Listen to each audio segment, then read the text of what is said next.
Halo, kita bertemu kembali di pelajaran prakarya kelas 12. Materi kita kali ini adalah wirausaha produk kerajinan untuk pasar global. Tujuan pembelajaran kita menjelaskan pengertian wirausaha kerajinan berdasarkan kebutuhan global, menyusun usaha kerajinan berdasarkan kebutuhan pasar global, menjelaskan karya kerajinan berdasarkan daya dukung daerah setempat, menjelaskan kerajinan unggulan untuk kebutuhan pasar global. Amatilah gambar berikut. Berdasarkan gambar-gambar tersebut, ajukanlah beberapa pertanyaan yang berkaitan dengan karakteristik kerajinan global pada tempat yang telah disediakan. Pertanyaan yang Anda ajukan dapat menggunakan format 5W+1H. A. Pengertian kerajinan global. Kerajinan global adalah sebuah kerajinan yang diciptakan oleh perajin Nusantara yang telah mampu menembus pasar global atau internasional. Secara umum, produk kerajinan yang mampu menembus pasar global tidak hanya berasal dari Indonesia, tetapi juga berasal dari negara-negara di luar Indonesia, baik dari negara-negara benua Eropa, Amerika, Australia, Afrika, dan Asia lainnya. Sebuah produk kerajinan disebut kerajinan global bila memenuhi standar berikut. 1. Memiliki kualitas standar internasional baik dari bahan baku, proses pengerjaan, daya tahan maupun keindahannya. 2. Menembus pasar global karena kearifan lokal yang dikandung. Kearifan lokal tersebut mampu menampilkan sebuah keunikan yang tidak dimiliki oleh kerajinan dari negara lain. 3. Mampu menampilkan kebaruan desain. Kebaruan desain adalah sebuah faktor yang mutlak agar kerajinan tersebut selalu dapat diterima oleh pasar. Sebuah desain dapat diterima pasar global ketika desain tersebut bersifat lokal atau kekhasan daerah dan tetap menampilkan corak modern sehingga dapat selalu tampil kekinian atau selaras dengan perkembangan zaman. Kerajinan souvenir adalah salah satu contoh produk kerajinan yang sudah menembus pasar global. Berikut upaya transformasi yang dapat dilakukan melalui pengembangan desain. 1. Melakukan pengembangan desain melalui penciptaan bentuk yang orisinal atau asli tanpa melalui upaya penyempurnaan dari produk yang sudah ada. 2. Melakukan pengembangan dengan cara modifikasi terhadap desain kerajinan yang sudah ada. B. Menyusun usaha kerajinan berdasarkan kebutuhan pasar global. Usaha kerajinan merupakan sebuah peluang yang bernilai ekonomis tinggi karena dapat menjual produk kerajinan dengan pasar yang berskala luas yaitu pasar global. Di samping itu, banyak pula tren atau kecenderungan seseorang yang semakin tinggi untuk berlibur atau berwisata dengan berpergian ke luar kota sampai ke luar negeri.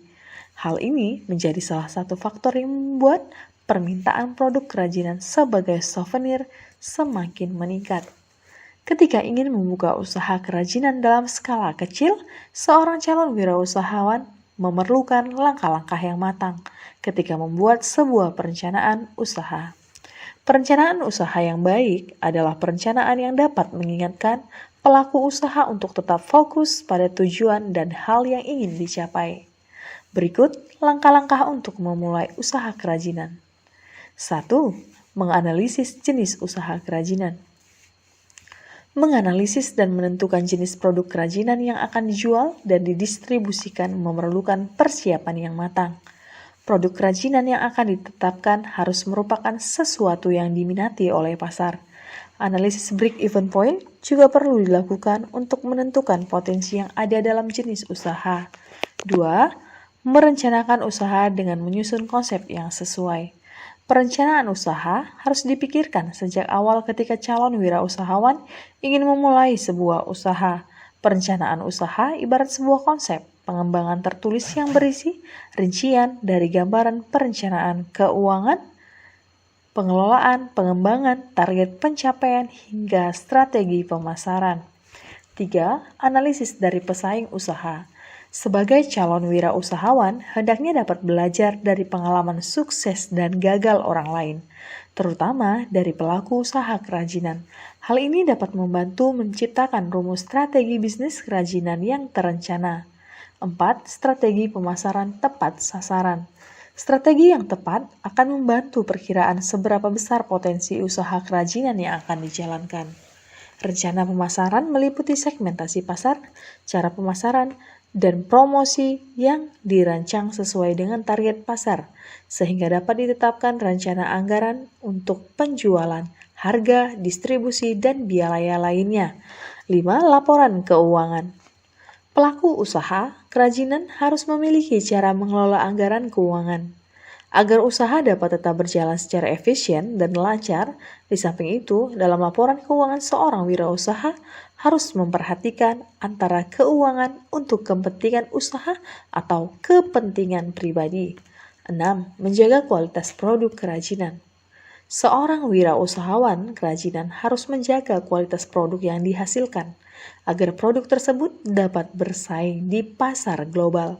Dalam kondisi persaingan pasar global yang ketat, tuntutan harga yang terjangkau, dan keinginan desain kerajinan yang selalu berubah setiap saatnya membuat kualitas produk menjadi hal yang sangat penting. C. Karya kerajinan berdasarkan daya dukung daerah setempat. Indonesia memiliki kerajinan tradisional yang artistik dan beragam di berbagai wilayahnya. Berbagai kekayaan kerajinan tradisional tersebut secara etnik memiliki keunikannya sendiri. Misalnya, tameng ukir yang dihasilkan di Asmat, sarung sutra yang dihasilkan di Bugis, Sulawesi Selatan, kain batik yang dihasilkan di Jawa, topeng-topeng kayu yang dihasilkan di Yogyakarta, dan anyaman rotan atau bambu yang dihasilkan di Kalimantan. 1. Kerajinan ukir. Kerajinan ukir merupakan salah satu produk andalan kerajinan Indonesia yang sudah menembus pasar global. Hingga saat ini, kerajinan ukir masih diproduksi dan sudah dilakukan secara turun-temurun, seperti di berbagai daerah di Jepara, Madura, Cirebon, dan Bali. Industri mebel yang berbasis kerajinan ukir di Jepara merupakan pilar penyangga utama ekonomi masyarakat Jepara. Kerajinan ukir kayu. Selain dibuat menjadi mebel, dapat juga berupa souvenir, patung dan relief dengan tipe gaya teknik ukiran berbentuk dan ukiran yang bervariasi. Produk kerajinan ukir ini dapat dipasarkan baik dalam kondisi mentah maupun yang sudah melalui proses finishing. Hal ini bergantung dengan kondisi di lapangan dan permintaan konsumen.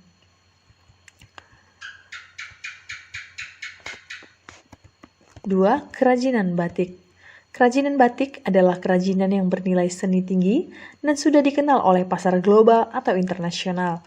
Batik merupakan kerajinan yang diproduksi dengan cara melukis di atas kain putih melalui medium lilin dan pewarna dengan alat canting dan kuas. 3. Kerajinan anyaman. Salah satu kerajinan anyaman yang terkenal dan mampu menembus pasar global adalah anyaman yang berbahan baku rotan, bambu, daun pandan, dan eceng gondok. Selain itu, berbagai kerajinan anyaman juga dapat menghasilkan produk kerajinan berupa wadah tisu, keranjang, perlengkapan rumah, tatakan gelas, lampu hias, dan jenis kerajinan lainnya. Kreasi anyaman ini selalu diminati oleh pasar mancanegara, khususnya di Eropa dan Amerika. Adapun daerah penghasil anyaman bambu yang banyak dikenal di Indonesia adalah dari daerah Garut dan Tasikmalaya.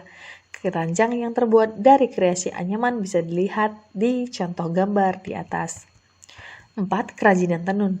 Hasil tenunan yang banyak diminati di pasar global adalah songket khas Sumatera, khususnya kain songket Palembang. Selain itu, kerajinan tenun ikat juga banyak ditemukan di daerah Nusa Tenggara, Kalimantan, Jawa Tengah, khususnya desa Troso dan Jepara. Ini adalah produk kerajinan tenun yang dapat dibuat baik dalam bentuk sarung, baju, maupun rok. 5. Kerajinan topeng. Topeng yang menjadi andalan utama daerah di Indonesia adalah topeng yang berbahan kayu.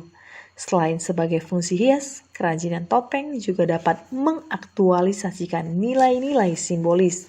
Sebagai hasil karya kesenian tangan Indonesia, topeng dipakai untuk melengkapi hiasan atau pertunjukan tari seperti gambar ini. 6. Keramik dan gerabah.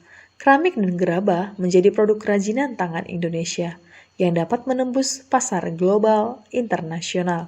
Strategi yang digunakan perajin keramik di Indonesia untuk dapat menembus pasar global adalah mengubah keramik menjadi kreasi yang unik. Produk yang dihasilkan dari gerabah juga beragam dan memiliki bentuk yang unik, seperti poci set berbahan gerabah tradisional. Gambar di atas. 7. Kerajinan perak. Perak merupakan salah satu kerajinan tangan dari Indonesia yang disukai oleh pasar global. Pusat kerajinan perak ada di Kota Gede atau Yogyakarta, Celuk Bali, Bangil Jawa Timur, Padang Sumatera, atau Kendari Sulawesi. Perak memiliki keunggulan tersendiri karena memiliki kesan mewah saat digunakan. 8. Patung khas daerah. Kerajinan patung yang dibuat di daerah sangat berpotensi untuk menjadi souvenir dan menembus pasar global. Perajin menggunakan bahan baku tanah, batu, dan kayu. Selain itu, perajin juga menggunakan perunggu, emas, dan perak sebagai bahan kreasinya seperti contoh gambar ini patung khas Bali. 9. Wayang. Wayang adalah salah satu kekayaan kerajinan dari Indonesia. Biasanya, wayang terbuat dari kulit sapi. Wayang dikenal dengan beragam jenis, seperti wayang golek, wayang kulit. Wayang kulit biasanya terbuat dari kulit kerbau dan tangkai. Untuk memegang wayang pun juga menggunakan tanduk kerbau putih. Kerajinan wayang dibuat secara handmade, menggunakan teknik yang dikenal dengan tatah sungging tradisional. D. Kerajinan unggulan untuk kebutuhan pasar global. Kerajinan yang dihasilkan di Indonesia sudah sangat beragam. Kerajinan tersebut memiliki nilai prospektif yang tinggi yang dapat dikategorikan sebagai industri kreatif. Oleh karena itu, desain kerajinan di samping memerlukan kemampuan fungsional juga harus memperhatikan estetika dari produk tersebut. Ketika merancang sebuah desain produk lokal, seorang wirausahawan harus dapat memodifikasi desain yang dilakukan secara berkala. Langkah-langkah perancangan desain, produksi, biaya produksi, dan laporan kegiatan usaha. 1. Perancang desain. Persiapan. Dalam perancang desain kerajinan, hal yang sangat dibutuhkan wirausahawan adalah kemampuan berpikir kreatif dan inovatif. Seorang pelaku usaha kerajinan tentunya harus berpikir bahwa desain yang dihasilkan sudah menjawab kebutuhan pasar, bukan semata-mata memuaskan kebutuhan dirinya sendiri. Wirausahawan yang bertindak sebagai inovator harus memiliki kemampuan merancang desain kerajinan yang dapat menyesuaikan keinginan pasar. Seorang wirausahawan harus mampu merancang desain secara matang, seperti contoh gambar di atas. Proses perancangan produk kerajinan yang diharapkan dapat menembus pasar global harus memperhatikan berbagai faktor berikut. 1. Kualitas tema. Konsep tema adalah konsep yang membingkai perwujudan sebuah desain kerajinan. 2. Fungsi kegunaan. Konsep fungsi merupakan konsep utama yang harus dipertimbangkan seorang wirausahawan atau desainer kerajinan ketika menciptakan sebuah kerajinan. Fungsi kerajinan biasanya dapat digunakan sebagai benda yang dibutuhkan untuk menunjang kehidupan seperti lampu, piring, kursi, atau lemari. 3. Keindahan atau estetik. Nilai estetik merupakan sebuah ide yang harus diaktualisasikan atau diwujudkan sehingga sebuah produk memiliki penguatan karakteristik identitas atau keunikan yang kuat. 4. Etika. Konsep etika adalah sebuah pertimbangan yang diperlukan agar sebuah produk dapat diterima oleh masyarakat berdasarkan nilai-nilai budaya yang dianutnya. B. Tahap pengembangan. Tahap pengembangan merupakan sebuah tahapan lanjutan dalam perancangan desain yang difokuskan pada upaya untuk mengkonkretkan ide-ide rancangan yang masih bersifat abstrak menjadi sebuah sketsa atau prototipe. C. Tahapan divergen. Tahapan divergen meliputi berbagai pola pengembangan desain kerajinan yang memiliki banyak alternatif bentuk desain kerajinan. D. Tahap konvergen. Tahap konvergen adalah tahapan yang dilakukan untuk memilih desain dari berbagai alternatif yang ada untuk dikembangkan, direvisi, dan disempurnakan dalam bentuk prototipe 2 dimensi. Langkahnya dapat berupa penambahan bentuk, pengurangan struktur bentuk, penambahan motif-motif ukuran proporsional, warna, dan simbol-simbol tekstual yang disesuaikan oleh berbagai pertimbangan artistik dan estetik agar desain yang dihasilkan lebih khusus dan matang. Proses perancangan desain kerajinan. Persiapan, tahap survei kebutuhan pasar, perancangan desain kerajinan divergen dan pemilihan desain konvergen, prototipe 3 dimensi, uji coba produk, evaluasi dari para ahli, dan penyempurnaan, siap diproduksi secara massal. Langkah-langkah perancang desain produksi, biaya produksi, dan laporan kegiatan usaha. Perancangan desain, tahap persiapan. Dalam perancangan desain kerajinan lokal, perajin terlebih dahulu harus memahami kebutuhan pasar. Pasar menginginkan bentuk desain kerajinan yang selalu baru. Mengingat peran desainer sangat penting dalam menunjang keberhasilan penjualan produk di pasar lokal. Proses perancangan produk kerajinan harus memperhatikan berbagai faktor, yaitu kualitas tema, fungsi, estetika, dan etika. 2. Produksi. Produk kerajinan yang akan dipasarkan ke pasar global umumnya diproduksi dalam skala home industry. Proses produksi tetap harus mempertahankan kualitas, bentuk, fungsi, dan bahan baku agar produk yang dihasilkan memiliki mutu tinggi. Penguasaan teknik dalam berkarya kerajinan akan menentukan kualitas produk kerajinan yang akan dibuat.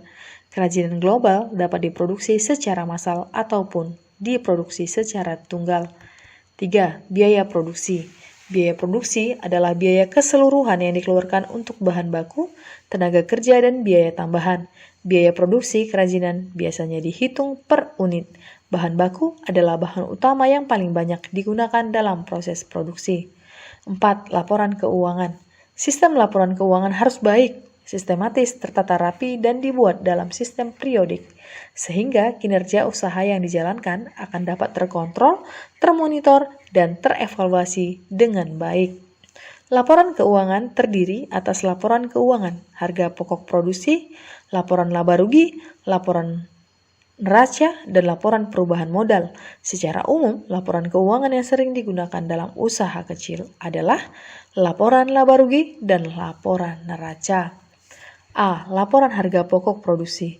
Laporan harga pokok produksi adalah suatu hal yang dianggap utama dalam satu laporan keuangan di industri yang besar karena dalam laporan ini seorang pelaku usaha dapat melihat jumlah nilai persediaan dalam proses produksi, jumlah biaya yang digunakan, dan jumlah biaya overhead dalam proses produksi. Laporan laba rugi.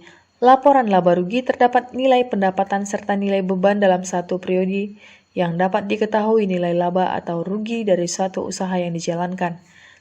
Laporan neraca. Laporan neraca memiliki dua unsur, yaitu aktiva dan pasiva. Aktiva adalah sumber utama keuangan dalam suatu usaha karena di dalamnya tercatat semua aset perusahaan seperti kas, bank, piutang, dan persediaan. Pasiva adalah utang wajib dan modal yang dimiliki oleh perusahaan. Laporan perubahan modal.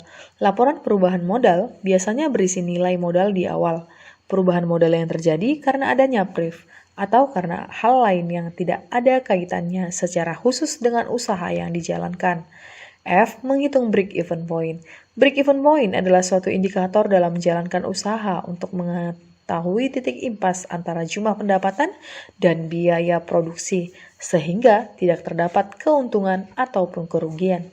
Setelah diketahui nilai break-even point, wirausahawan dapat menentukan jumlah barang kerajinan yang harus dijual pada harga tertentu guna menutupi biaya-biaya produksi dan memperoleh keuntungan. Komponen break-even point, fixed cost, adalah biaya tetap atau konstan. Biaya ini tidak mempengaruhi kegiatan produksi secara langsung. Variable cost disebut juga sebagai biaya per unit produksi yang bergantung pada tingkat volume produksi. Apabila produksi meningkat, variable cost juga akan meningkat. Selling price. Selling price merupakan harga jual per unit barang kerajinan yang telah diproduksi dan siap untuk dijual. Perancangan promosi untuk produk global. Produk yang sudah jadi harus segera dipasarkan dengan cara mengenalkan, menyebarluaskan, dan memasarkannya. Sistem promosi berkaitan erat dengan pemasaran. Oleh karena itu, seorang wirausahawan harus melakukan strategi pemasaran dengan melakukan perancangan promosi. Strategi promosi sebagai bagian dari kegiatan pemasaran adalah sebagai berikut. 1. Pilih nama brand yang mudah diingat dan diucapkan calon pelanggan. Pemberian nama brand sebuah produk dapat memudahkan konsumen untuk mengingat produk yang dihasilkan oleh suatu perusahaan. 2. Menciptakan produk berkualitas. Membuat produk berkualitas merupakan langkah awal yang baik untuk memulai usaha kerajinan. Kualitas kerajinan yang diproduksi mulai dari bahan baku, proses pembuatan, hingga tercipta sebuah produk. 3. Membuat kemasan produk yang menarik. Proses ini berkaitan dengan pengemasan atau packing. Dalam industri kerajinan, tahapan puncak adalah pengemasan. Produk harus tersajikan dalam kemasan yang atraktif, komunikatif, dan informatif. 4. Menawarkan promo diskon yang menarik. Masyarakat sekarang menyukai adanya promo produk dengan cara diskon. Hal ini bertujuan menarik perhatian calon pembeli. Ketika sebuah perusahaan ingin membuat promo, seorang wirausahawan harus mempertimbangkan keuntungan dan kerugian yang didapatkan. Fungsi dan tujuan kemasan. Sebagai wadah untuk sebuah produk, memberikan perlindungan pada barang yang dikemas, memberikan kemudahan dalam pengangkutan, memberikan keterangan mengenai apa yang ada di dalam kemasan. Tujuannya memberikan pelayanan kepada konsumen, memberikan suatu ciri tertentu pada sebuah produk sehingga membedakannya dengan produk lainnya, memberikan daya tarik pada barang yang akan dibeli oleh konsumen. Demikianlah pembelajaran kita kali ini. Terima kasih karena sudah belajar bersama Prakarya. Jangan lupa tekan tombol di bawah ini, like, subscribe, share, dan komen.